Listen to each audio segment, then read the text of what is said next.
Okay, so today I would like to talk about Uzbekistan. And if you're like me, I didn't know much about Uzbekistan. So rather than provide a bunch of links in the description, I will try and cover Uzbekistan myself. I have a few reasons for looking at Uzbekistan, but I'll get into that.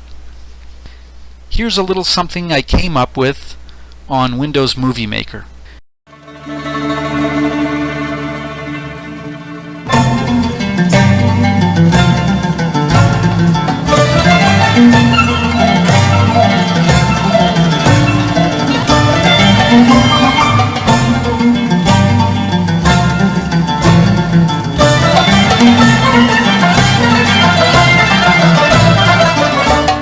Uzbekistan, officially also the Republic of Uzbekistan, is a doubly landlocked sovereign state in Central Asia.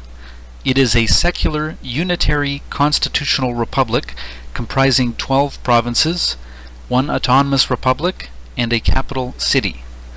Uzbekistan is bordered by 5 landlocked countries: Kazakhstan to the north, Kyrgyzstan to the northeast, Tajikistan to the southeast, Afghanistan to the south, and Turkmenistan to the southwest. Official history, and I took this off Wikipedia and shortened it just a little bit. What is now Uzbekistan was in ancient times part of the Iranian-speaking region of Transoxiana. The first recorded settlers were Eastern Iranian nomads known as Scythians, who founded kingdoms in Khwarezm, Bactria, Sogdia, Fergana, and Margiana. Forgive me because I probably said at least a few of those wrong. It was part of the Persian Empire until the Muslim conquest in the 7th century. The local Khwarezm or Khwarezmian dynasty and the Central Asia as a whole were decimated by the Mongol invasion in the 13th century. After the Mongol conquests, the area became increasingly dominated by Turkic peoples. The Turco-Mongol warlord Timur, also known as one of Genghis Khan's grandchildren, is tied to the history of the country. Uzbekistan was gradually incorporated into the Russian Empire during the 19th century, with Tashkent becoming the political center of Russian Turkestan. In 1924, the Constituent Republic of the Soviet Union, known as the Uzbek Soviet Socialist Republic, was created. Following the breakup of the Soviet Union, it declared independence as the Republic of Uzbekistan in August of 1991. Now, I'm not an expert on Uzbek history, but as you know, on my channel, I've had reason to question the historical timeline of events. My main reason for being suspicious of official history is because of evidence of mudflood. Mudflood, an obscure event or events which happened in the past, leaving a uniformly distributed layer of soil or dirt over all habitable land. When and how it happened remains a mystery, but it is generally supposed to have happened around the 1840s and 1850s. Official history has neglected mention of a mudflood event, and yet widespread evidence of mudflood is apparent in virtually every major city on Earth. Cataclysmic destruction of innumerable cities on Earth can be found if one spends the effort to look at early photography. The Chicago fire of 1871 is but one example. So when I read Uzbekistan's history, that it was once peopled by Eastern Iranian nomads known as Scythians, and then later it was decimated by Turco-Mongol warlords, I get a little bit suspicious. What grabs my attention is that one civilization was replaced by another. But I'm not the only one saying these things. Sergei Ignatenko is a Russian-language YouTuber that speaks on this subject. I don't want to misquote him, so I'll leave a link for him in the description below. You'll have to open up his video and open up the transcript and then use your internet browser to translate it into English. It does take a little bit of work. Now, The last thing I am questioning is the people that live in present-day Uzbekistan. That's not my point. But I am suspicious of official history. As I just mentioned, mudflood evidence has got me questioning everything I thought I knew. But also, there has been a lot of recent discussion about a lost empire. Some say Atlantis. Others are looking to old maps where in bold letters Tartaria appears across the landmass between Moscow to the Pacific Ocean. Today, we know this as the territory of Russia. How much can you say you know about this land? Google tells me that Russia covers 1/8 of the world's land surface. Personally, I have to plead ignorance when it comes to what goes on in places like, well, Uzbekistan. But why have I chosen to discuss Uzbekistan today? My short answer is that Uzbekistan's geography is within the realm of what can be seen on old maps about Tartaria. Allow me to demonstrate. Let's do a search on Wikipedia for Tartaria. I am brought to the page called Tartary. It begins by saying Tartary, Latin, Tartaria, or Great Tartaria, Latin, Tartaria Magna, was a name used for the Middle Ages until the 20th century to designate the great tract of northern and central Asia stretching from the Caspian Sea and the Ural Mountains to the Pacific Ocean, inhabited mostly by Turco-Mongol peoples after the Mongol invasion and the subsequent Turkic migrations. In my opinion, there is much in this definition of Tartaria which has been challenged of recent. But briefly, I think what a lot of people, like Sergei Ignatenko or Philip Druzhinin, are speculating on is that perhaps Tartaria was not merely a geographical region, but in fact an empire that once existed. If you are unfamiliar with Tartaria, I actually covered Elena Lyubimova's written article from 2013. I laugh a little because this happens to be the most viewed video currently on my YouTube channel, but don't thank me, thank Elena. But once again, to be clear, I am covering present-day Uzbekistan because it's within the realm of what can be seen on old maps as Tartaria.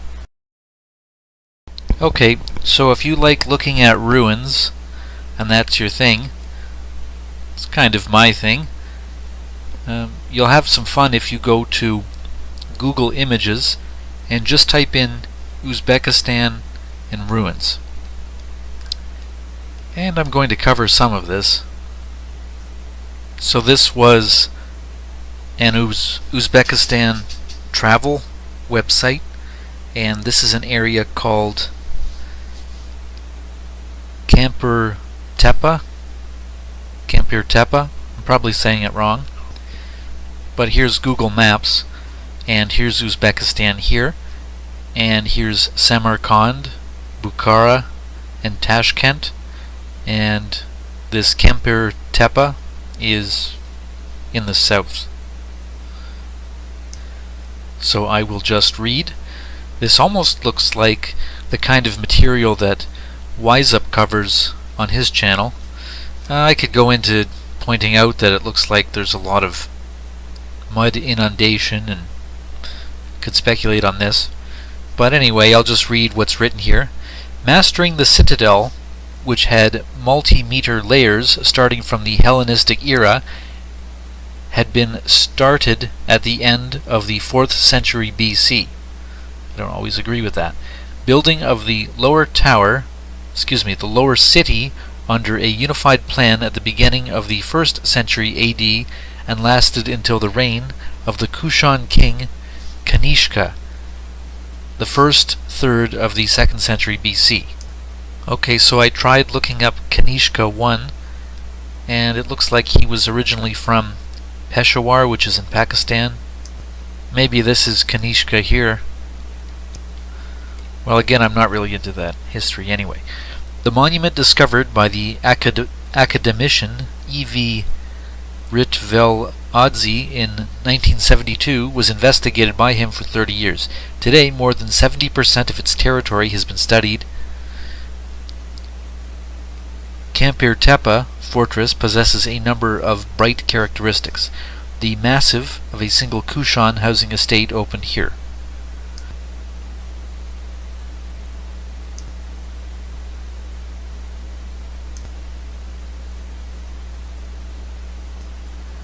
On this website, they more or less have the dates of these ruins at like around the 1st century AD and BC and just before that time.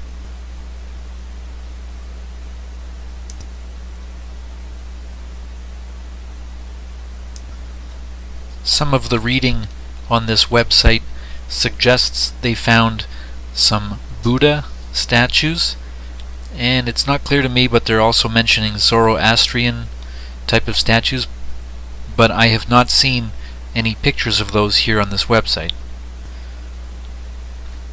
Well, I don't know what to say about what I'm looking at, but I can tell that there's bricks here. This looks like this has been bricked up. So, are these foundations, tops of houses? What is this? Okay, I actually just came across a really good Stanford University website, and it gives a lot of really good pictures of these ruins. And just before I cover the Stanford University website, I'm going to show you the area which it's talking about. So, okay, just again, Uzbekistan is here. Here's the Black Sea, here's the Caspian Sea, here's Uzbekistan. And so when we zoom in, Tashkent, the capital, is here, Samarkand is here, Bukhara is here, and if you go up here, there's these towns called Nakus and Urgench, and this website I'm going to show features ruins between this region, and they're talking about like Kalas, Qalas, Kalas, which are the ruins, which are the names they give to these ruins. So I zoomed in on Uzbekistan, and here's Nukus, here's Urgench down here, and here's the Amu Darya, which almost deserves an explanation, which I'll try and get to. But here's the regular map, and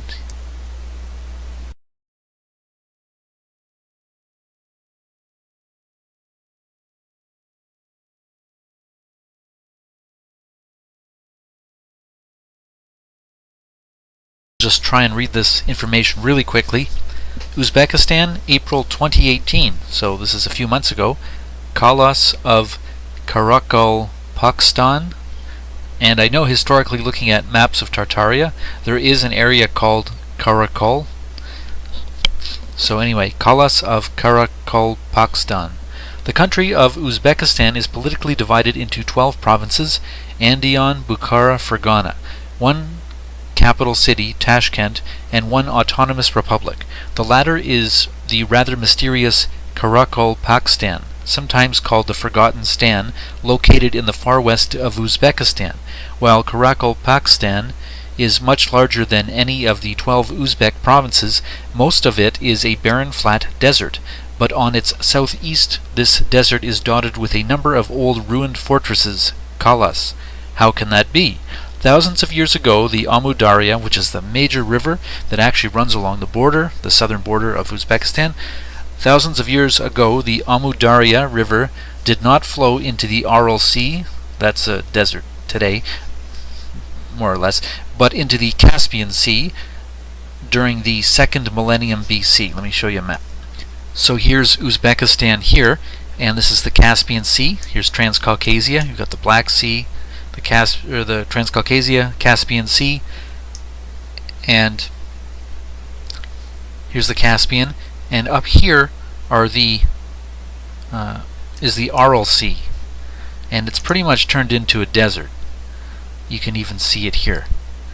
So they're saying this Amu Darya, which runs actually along the border of Uzbekistan, used to flow into the Aral rather than the Caspian. They're saying something like that. So this is a typical image of what the Aral Sea looks like today. Sorry if I'm repeating myself, but I'll start reading again. Thousands of years ago, the Amu Darya River did not flow into the Aral Sea, which is a desert with, deserted ships, but the Caspian Sea, which is the bigger sea to the west.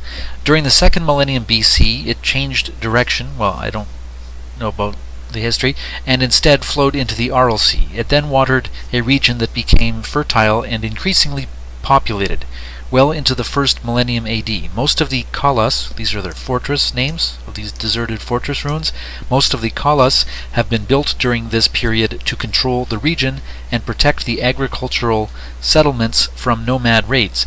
Some may have been fortified residents, others pure military barracks. However, by the end of the 9th century, the Amu Darya changed course again, still flowing into the Aral Sea, forcing the population to leave some areas for lack of irrigation water. Numerous kalas, that's these ruins of stone fortresses, numerous kalas had to be abandoned and the land around them became a desert.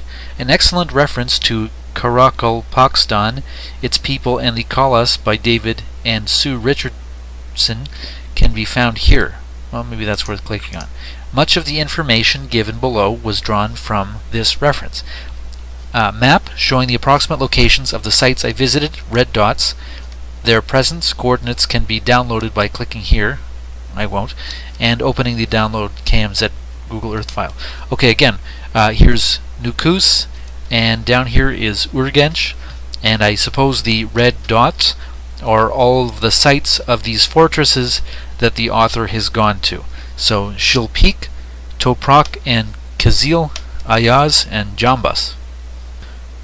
Okay, so once again, I'm just showing you a map of Uzbekistan, and the author of this particular website is in the area between Nukus and Urgench. So this is an aerial view. Toprak Kala. Toprak Kala means clay fort, which seems quite appropriate today. It was built sometime between the 1st and 2nd century. It forms a it forms a big rectangle, hundreds of meters. Okay, entrance of the High Palace from the northwest. So this is Toprak up here. It's kind of north of Urgench. Toprak.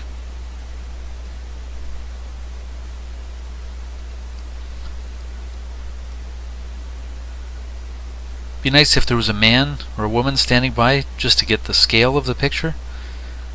Again, Toprak.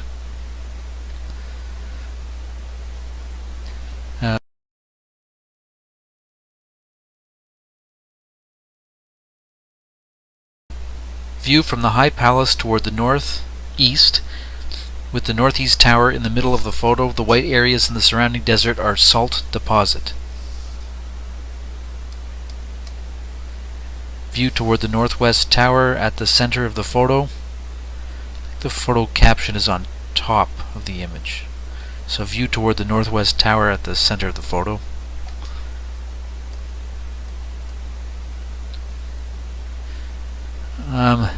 View from the High Palace toward the northeast corner of the enclosing high wall. Note again the salt deposits. I guess they're saying this is the salt deposits.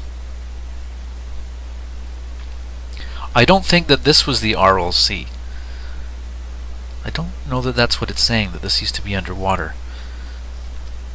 I have to look at the map again. The Aral Sea was much more north. This is not former sea land, I don't think. Kizil. Okay, so again on this guy's map, Toprak and Kizil, so we're still in this area. I've seen this word come up before. This is Kizil Kala. So this is Kizil Kala. This Kala was also built between these centuries. It may have been restored during the 12th century prior to the Mongol invasion. Its horizontal size is thus, about 65 meters by about the same. Okay, so view of the southeast wall, which has been partially restored recently. One may not like the appearance of the rebuilt sections, but they protect the wall from crumbling further down. It also gives a better sense of the former majesty of the fortress. Okay, so yeah, they are restoring these ruins. I could leave a cynical comment about that, but what do I know? Okay, so this is being described as a non-restored portion of the northwest wall. I mean, you can use your imagination to think of how this might have ended up looking like this.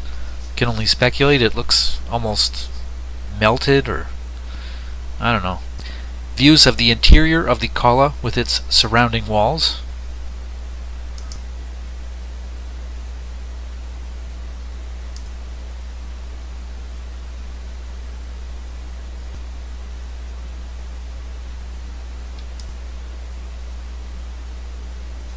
Okay, so I looked at the map again, and we haven't covered it yet. We're getting there, but the next place we're looking at is Ayaz, so it's a little bit northeast.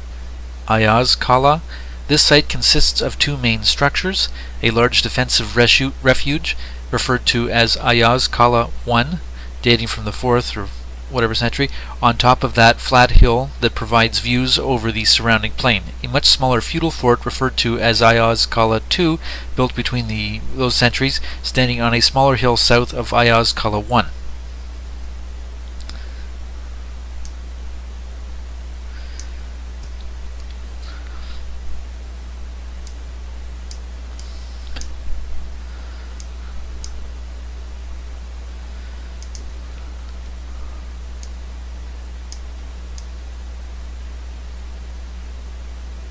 Views of the walls from the inside.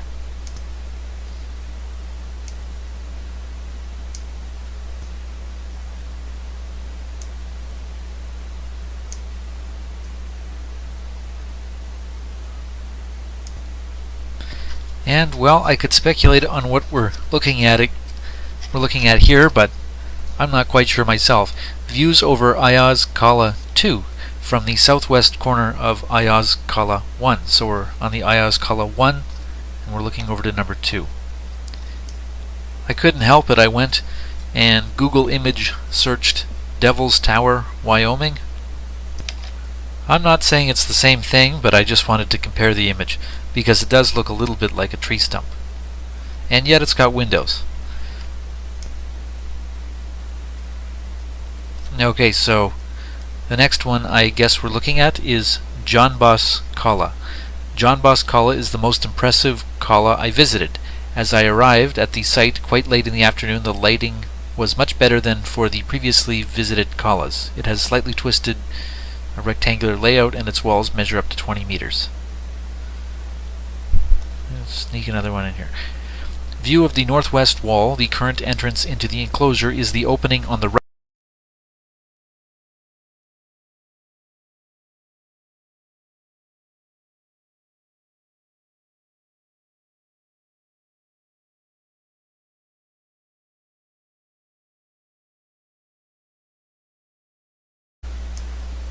Okay, so back to our map here.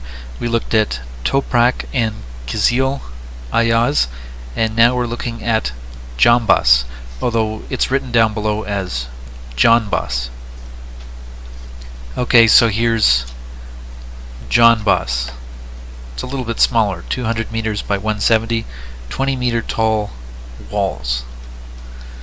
View of the northwest wall. The current entrance into the enclosure is the opening on the right, but the former entrance was actually further to the left through an intermediate courtyard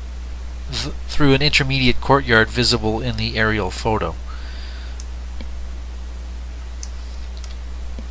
Wall of the entrance courtyard, to take his word for it. View of the entrance courtyard. View of the walls from the inside. The double walls contained at least 2, probably 3 levels of archer galleries. Bows and arrows, okay. Don't know about that.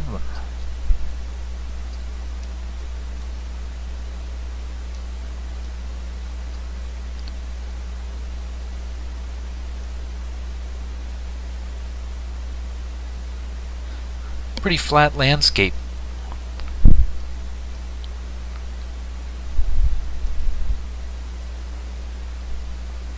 Okay, now we're looking at Chill Peak, or Chill Peak. For lack of a better place, I included this monument in the page despite the fact that it probably never served as a fortress, although it may look like one. Instead, it is believed to be a tower of silence, a dogma, built by Zoroastrians for exposing dead bodies to the vulture's excarnation. Okay, I think maybe... okay. Excavations suggest that it has been used up to the time of the Arab invasion in the 7th century, that's the Muslim invasion, as Zoroastrianism was the official religion of the region prior to Islam. The approximately circular top of the tower has a diameter of 65 to 70 meters. So this is even smaller. So looking at this map again, this is Shil Peak, or Chill Peak, up here. It's along the Amu Darya. So this is the Shil Peak, or Chill Peak one. What are they saying? The tower seen from the base. Platform at the top with the Amu Darya River and Turkmenistan in the background.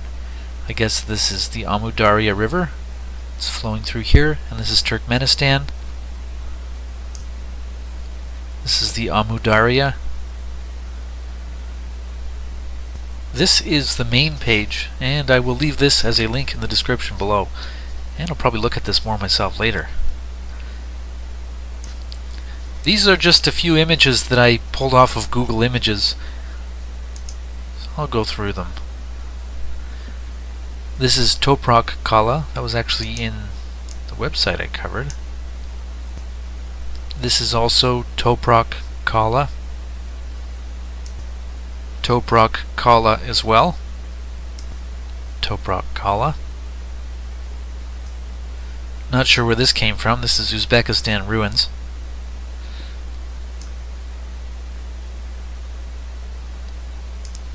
This is an image from Samarkand, and this is one of the main mosques there. In fact, it's almost the major tourist attraction, if not in Samarkand, but in the whole country, and I'm going to get to covering that more in a moment.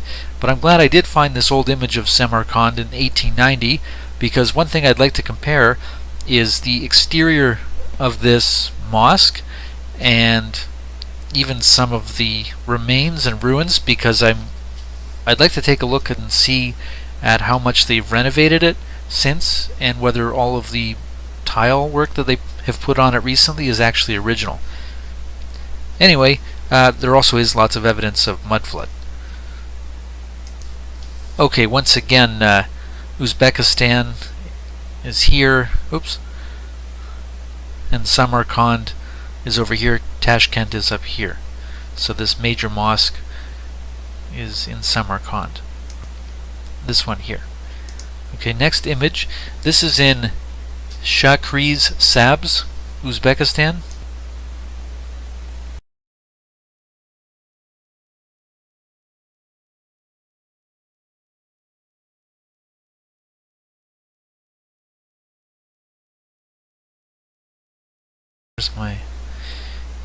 So I looked up Shakri Sabz, Uzbekistan, and it's south of Samarkand. But this is one of the main ruins that I see is from this area, Shakri Sabz, Uzbekistan. Okay, and I just Google image searched Shakri Sabz.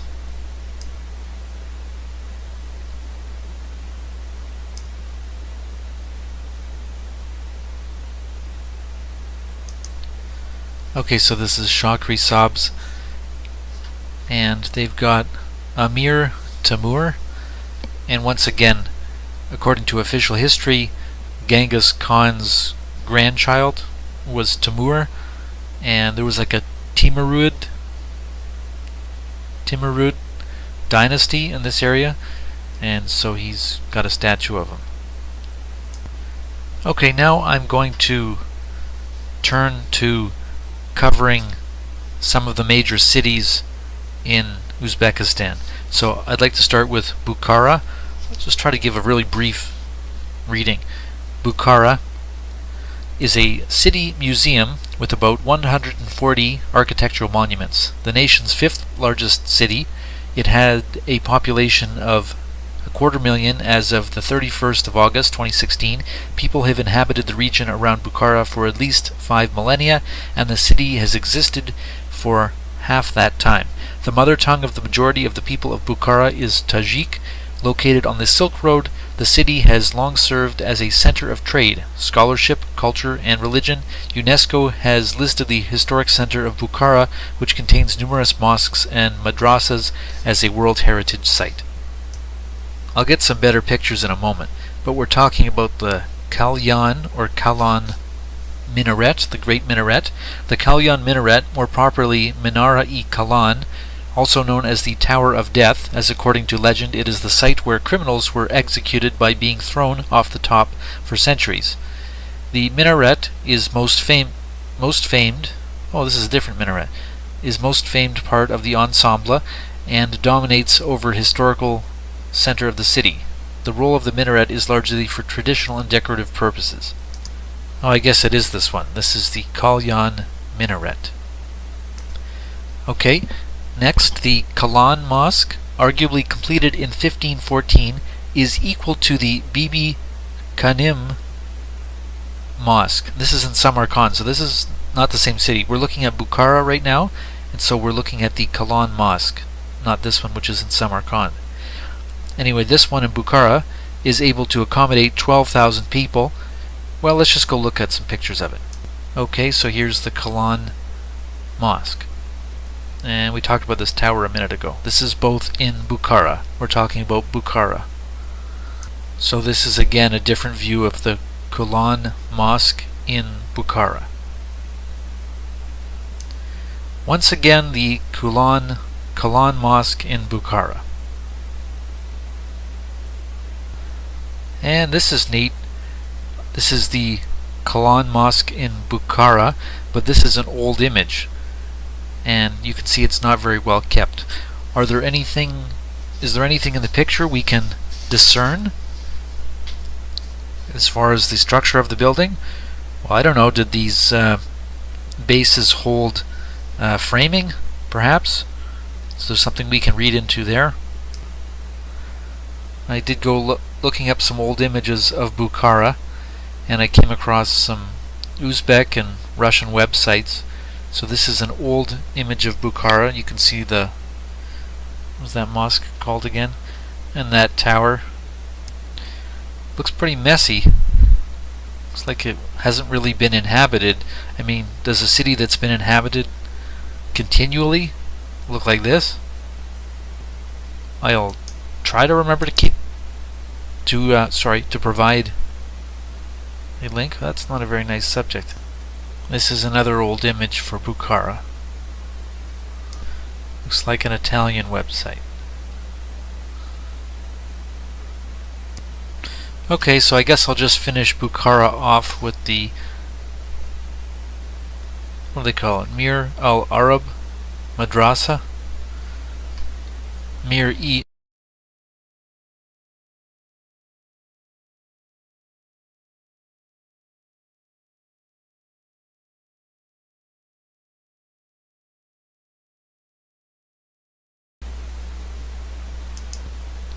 Okay, so just back to the map again on Google Maps. The capital is up here, Tashkent, Samarkand, and Bukhara. We were just looking at Bukhara. And before that, when we were looking at ruins, we were looking between Nukus and Urgench. All the ruins, all these old kalas were in here, and the Amudarya runs along the border and down below the border here. So anyway, going to look at Samarkand. Okay, so very quickly, Samarkand, alternatively Samarkand, is a city in modern-day Uzbekistan and is one of the oldest continuously inhabited cities in Central Asia. Well, I'm going to look at some old pictures from the 1890s in a moment, and I'll tell you right now, I think that it may not have been continuously inhabited, at least by not very many people. Okay, there is evidence of human activity in the area of the city from the late Paleolithic era, though there is no direct evidence of when exactly Samarkand was founded. Some theories propose that it was founded between the 8th and 7th centuries. Okay, let's look at some major buildings. Okay, so the list is here of some of the main sites. The Registan, the Bibi Khanim Mosque replica. So it's been rebuilt. We're going to look at that in a second. Gur-e-Amir and the Observatory of Ulubeg.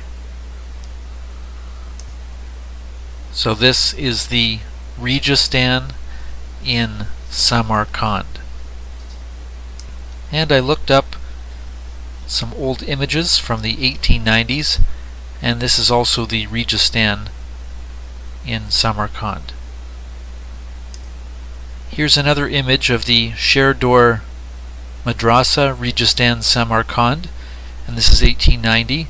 And you've got to wonder why the bushes are so overgrown like this. It's like nobody trimmed them.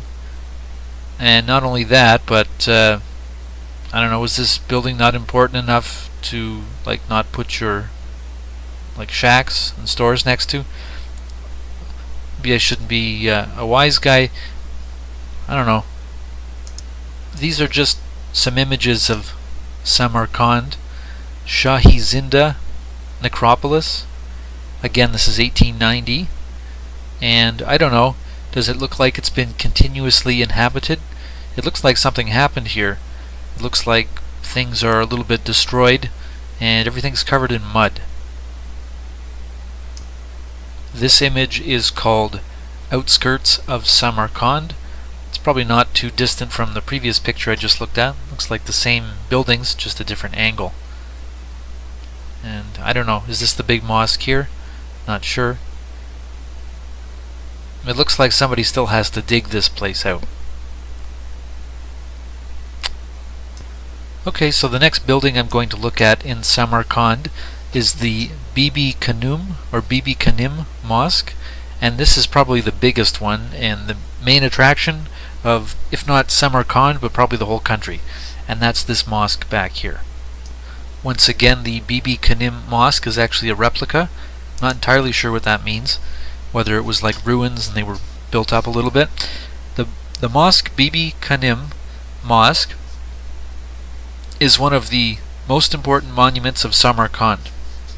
In the 15th century, it was one of the largest and most magnificent mosques in the Islamic world.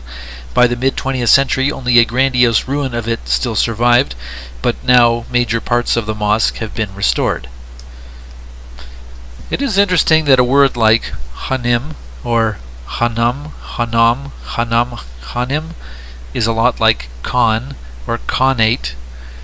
So I don't think that's a real stretch, or Cohen, or yeah, Hana, or Golden Horde.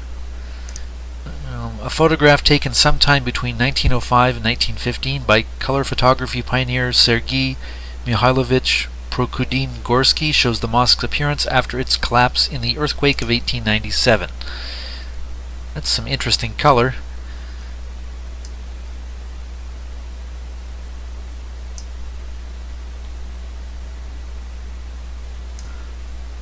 Okay, there is a caption: the ruins of the mosque around the turn of the century as depicted in Samarkand by Richard Karlovich Zomer.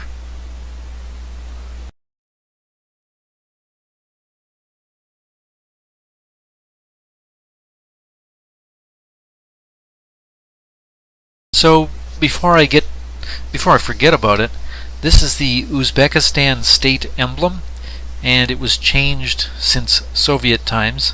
Here's the flag. I'll just read this. The state emblem of Uzbekistan was adopted on June the 2nd, 1992. It is similar to the emblem of the previous Uzbek SSR, which I think is this here. Like other post-Soviet republics whose symbols do not predate the October Revolution, the current emblem retains some components of the Soviet one.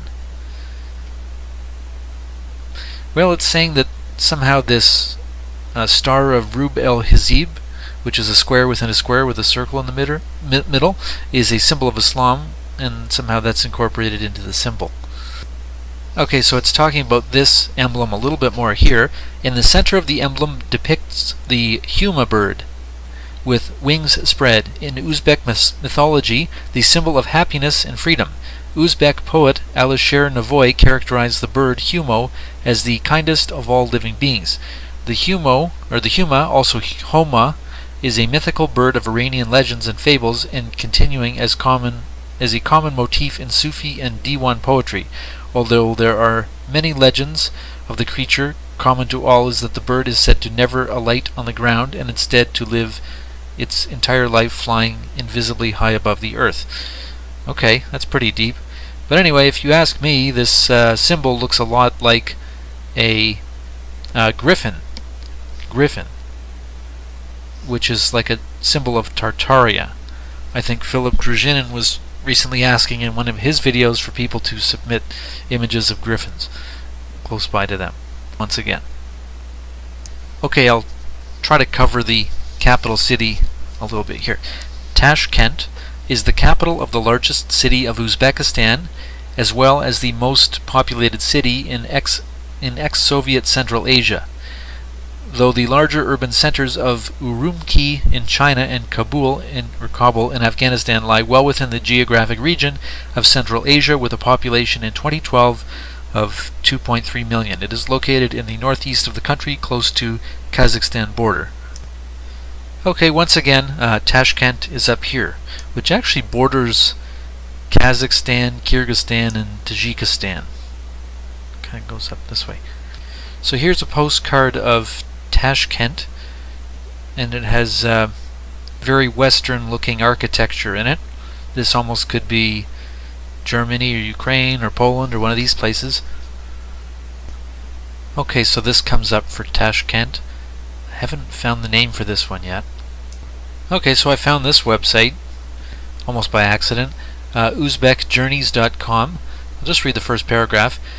Tashkent's churches. About 87% of Uzbekistan's citizens follow the Sunni Islamic tradition. The country is famed for its glorious mosques and madrasas. There are also Christians, most of them follow Russian Orthodoxy. The Jewish population is numbered around 5,000 in Uzbekistan. Here are 3 of Tashkent's churches well worth visiting. Well, I'm not going to read all the descriptions, but this is Holy Assumption Church or Cathedral in Tashkent. Sounds Catholic. It could be Orthodox, I don't know. I guess if I actually read the description I'd know. Tashkent has 4 Russian Orthodox churches, the largest being Uspensky, which is Holy Assumption, which is that one. Okay, this one is Sacred Heart of Jesus, or Sacred Heart of Jesus Church is popularly known as the Polish Church because Polish soldiers stationed there in Tsarist times wished to have a place for worship. I guess the real question is when this was built and who built this, and yeah, where are the construction photos. But you have a Catholic church in Tashkent in Uzbekistan. Well, if I read the description, it said that this Sacred Heart Church construction ceased in 1917. Okay, the Evangelical Lutheran Church of Uzbekistan. Construction began on the Evangelical Lutheran Church of Uzbekistan in 1891, and the first service held in 1896. Okay, here it is here.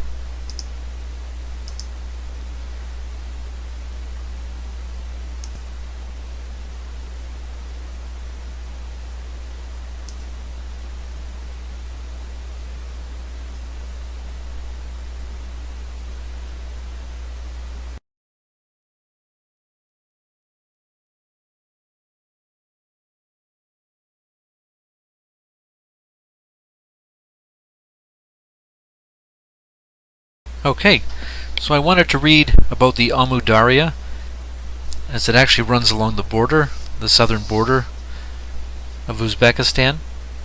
The Amu Darya, also called the Amu or Amo River, and historically known by its Latin name Oxus, is a major river in Central Asia. It is formed by the junction of the Vaksh and Panj River, which I guess starts in about Kyrgyzstan.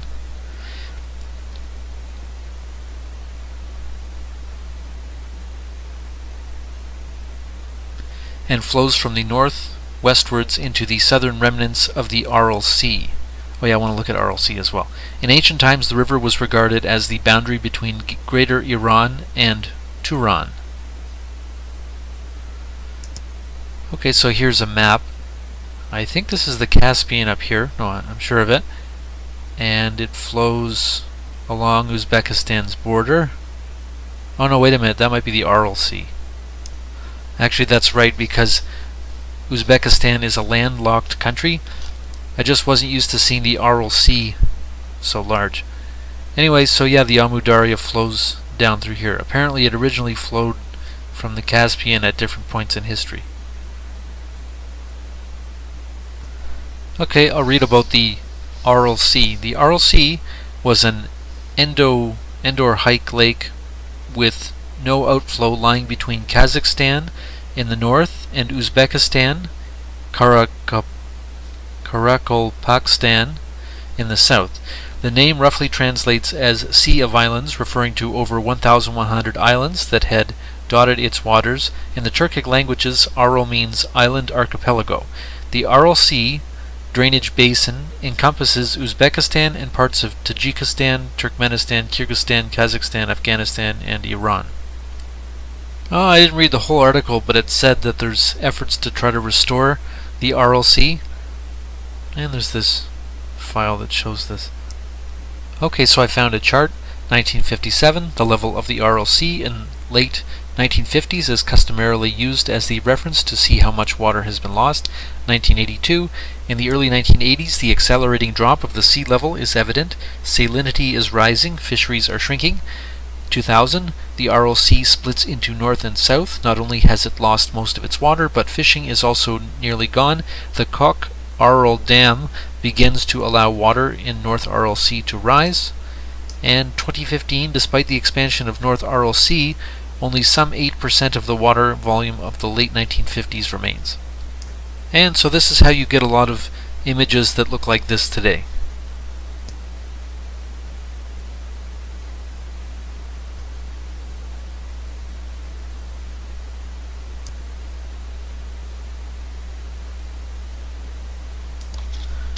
Okay, well, that almost wraps up all of the information I wanted to cover as far as the major cities in Uzbekistan. I know you can never really cover enough, but that's as much as I wanted to cover. One last point I wanted to tie in.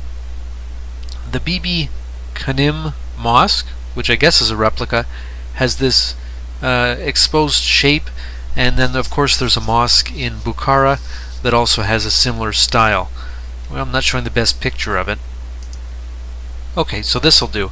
This is the Bibi Kanim Mosque in Samarkand, and I just wanted to point out that these archways all kind of point to the center of this square, and the one in Bukhara is very similar to this.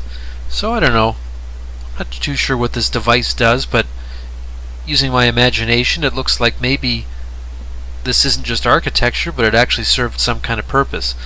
And I don't know, could this be sound reverberating back and forth and ultimately concentrating in the center? There's no way I can prove that, but I did notice that in one of Philip Druzhinin's recent videos on 19th century India, where he posts up a bunch of images, there's some mosques that actually have this very similar style. Now this is not in Uzbekistan, this is in India, but here again you've got these major archways, and even here as well, and it all kind of centers on this water pool in the center of this parade square or market square. So just saying that this is actually some kind of style of building where they do it like this.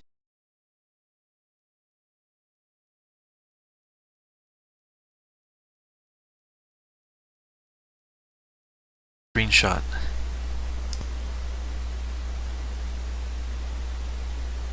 No, just saying that these images in India, these towers and things, look a lot like the ones, these buildings look a lot like what's going on in Samarkand. And kind of the same with this image as well.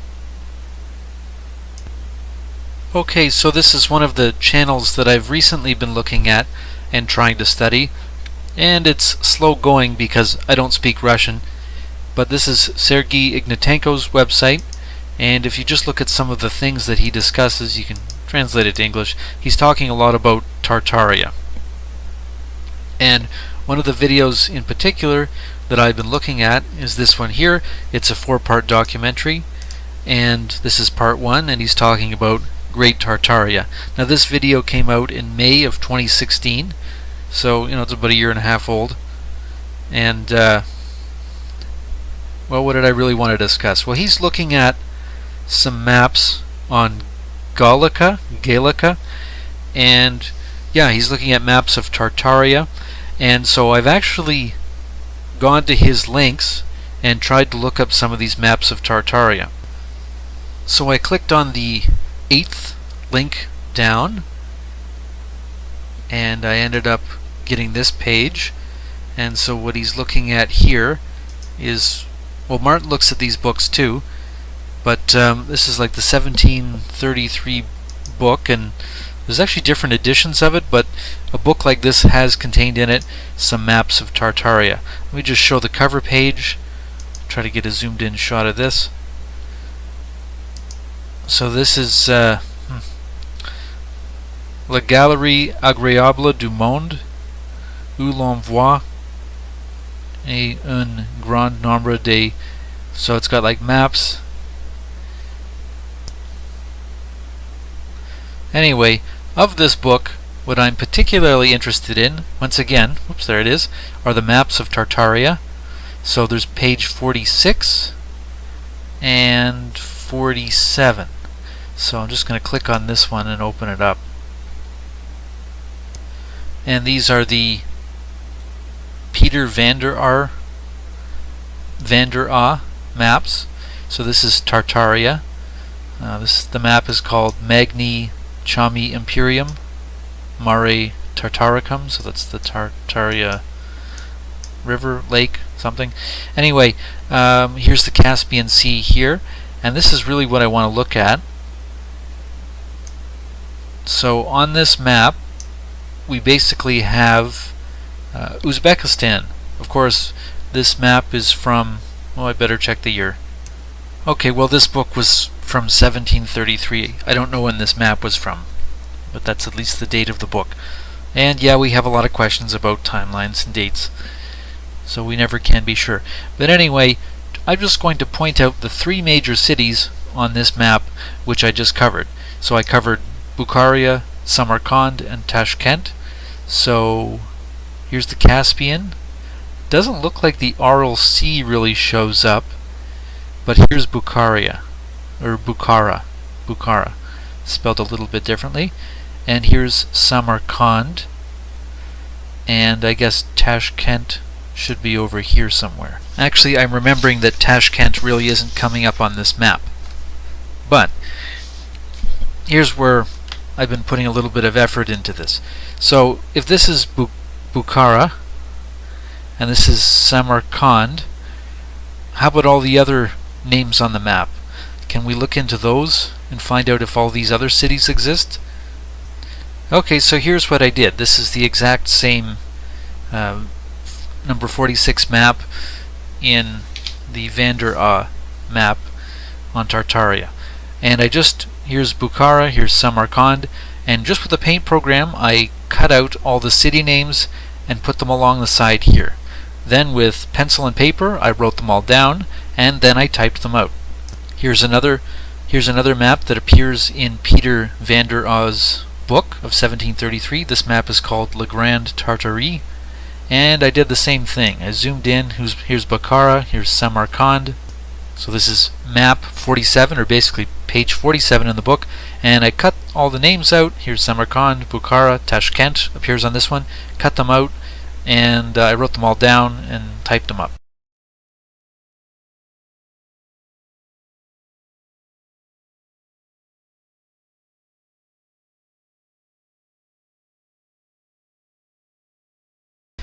Okay, I did this as well.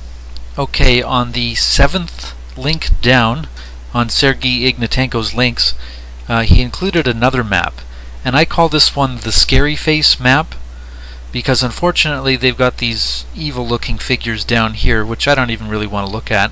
But this is the Iodicus, Hondius, Gerard Mercator map, and Gerard Mercator, the Mercatoria map, I guess is probably from between 1512 and 1594, because those are the dates given for Gerard Mercator's life. I think that's what that is. But anyway, once again, here's Uzbekistan.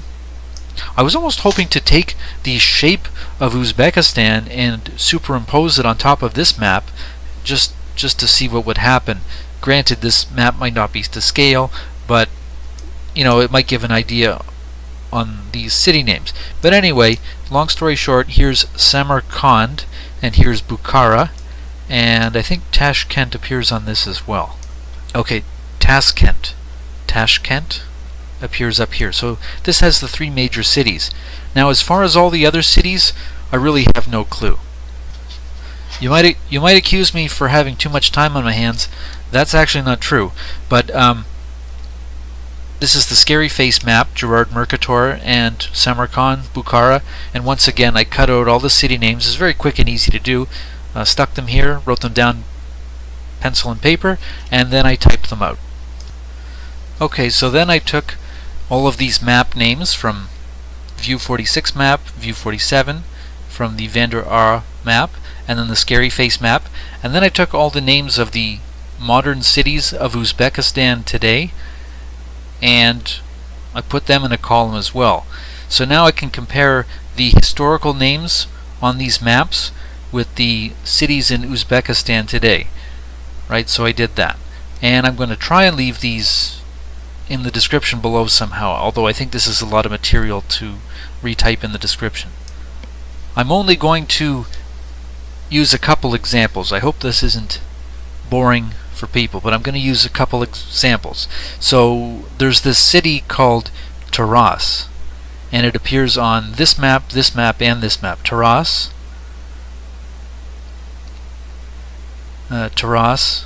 and spelled a little bit differently, Taras U Dalan. Now I don't want to get off track, but I knew a Ukrainian guy with the name Taras. I'm not saying that's connected, but the problem is that when I went to look at the cities of Uzbekistan today, I did not see a Taras. Termez is... no, I don't see a Taras. Okay, I got distracted. Forgot where I was. Okay, but anyway, this is the Scary Face map, and here's Samarkand, here's Bukhara, and above Samarkand is Taras up here, just to show you it's the Scary Face one, right? So this is the Gerard Mercator map, and Taras appears on it here. Oh, okay, so I think this is map 46 from the Vander Aar book. And Taras is actually up to the east, but there is a Taras here.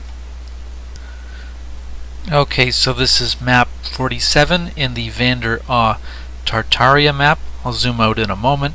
Here's Samarkand, here's Bukhara, here's Tashkent, spelt a little differently, and Taras U Dalan appears kind of up this way, northeast. Okay, yeah, I said I was going to zoom out, so you can see this is the Le Grand Tartary map. So that's only 3 different maps. I'm sure there's other Tartaria maps out there that I could look at, but that would be a lot more work. And that was just one example. Maybe I spent too much time explaining it. But anyway, yeah, Taras does not show up as a modern city in Uzbekistan. Not that I can find. Maybe it's a small city, but yeah, on this list of 66 different cities in Uzbekistan, Taras does not show up. One last example, Acsow, Acsow, Axmuma, or Acsow, shows up in all these old 3 maps, but it doesn't really seem to show up in the cities today in Uzbekistan.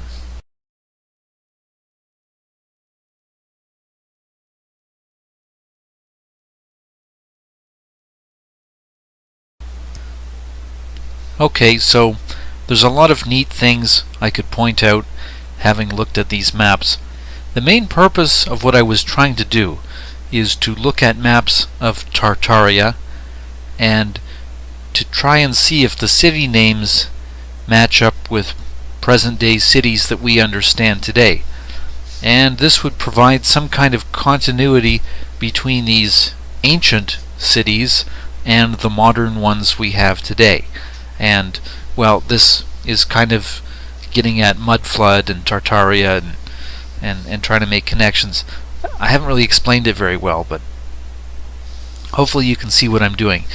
This is map 47, and I will point out that there are a few recognizable cities today. Like this is Afghanistan down here. Interesting that they call this area the Indies, right? So I guess this is the East Indies. This is not India, but now when we understand the West Indies, well, this makes a bit more sense. But here's Kabul, Afghanistan, Kandahar, I guess I just mentioned that. But what was neat that came up is Petit Tibet Royaume. This Royaume comes up a lot. I think it's almost like a royalty or like monarchy, like a kingdom almost. And there's a few other ones. But yeah, Petit Tibet Royaume. But this is nowhere near Tibet. Just to show you, like Tibet is western China almost, and well, Turkmenistan's way up here. So to have places here called Little Tibet, is it the same? Could it just be a coincidence of names? Okay, so I'm all over the place with ideas, but these were the most interesting things I came across. So Sergei Ignatenko, in his video on Tartaria and the history of Siberia, starts talking about the different costume dress that was apparent in some of these areas, right? And one of the main things he starts talking about is this one here. This is a Tibetan. And one of the comments he's making is that, you know, Tibet today we understand as like Asian people, right? So could it be that in this illustration of like historical costumes that maybe they didn't know how to draw a European? Well, then he goes and shows some other images of some of the other cultures, and he'll show that, like, no, if you look at like Koreans or some of the Chinese or Japanese depictions of people, it's like, no, in these images they actually look very Asian. So it's not like the author of this book didn't know how to draw a European, but here you have a Tibetan and he looks, well, if he doesn't look European, he looks maybe Turkish or something like that. But anyway, it is interesting that when I was looking at this Uzbekistan area of Tartaria on this number 47 map, that there is a kingdom of Tibet that shows up. And this is the little kingdom of Tibet. So could there perhaps be a bigger kingdom of Tibet? Well, I'm not really sure. Actually, Sergei Ignatenko kind of says the same thing about Koreans even. Apparently it gets drawn as this European type of figure. But then, like, look, this author of this costume book clearly knows how to draw Asians and Asian features. Like this is a Chinese person. So, yeah, maybe, well, this costume book that he references off of the Gallica website is from 1844. So I don't know, were people in Tartaria different in appearance according to what they should be, like in these geographical regions of Korea, Tibet, and different parts of Tartaria? Anyway, it's late, and I think that covers all the things I wanted to talk about. Hopefully that's clear enough. And yeah, thanks for watching.